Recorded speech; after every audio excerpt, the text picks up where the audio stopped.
มาหมัดกระสอบยาค่ะ เตรียมตัวจะกลับบ้านกันบ้านเอาบัวร้ายค่ะ กระสอบเดียวพ่อเพราะว่ามีงัวบัวร้ายเนาะค่ะงัวกับกล้วยยางละโตค่ะเลี้ยงไว้เอาพันธุ์เพิ่นจะซื้อค่ะอ่ะนี่ค่ะถอยหน่อยมากระสอบยานี้ด้วยค่ะ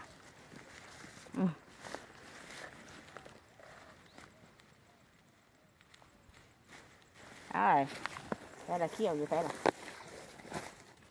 ไปค่ะท่านผู้ชม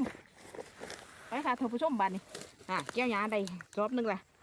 กลับบ้านกันดีกว่าค่ะแบกไปใส่รถกันค่ะไปค่ะ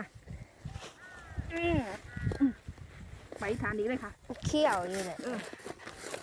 ลืมเขี้ยวแล้วค่ะท่านผู้ชมเอาเขี้ยวก่อนโอเคค่ะพอกันคลิปหน้าด้วยค่ะท่านผู้ชมบ๊ายบายค่ะไปแล้วค่ะ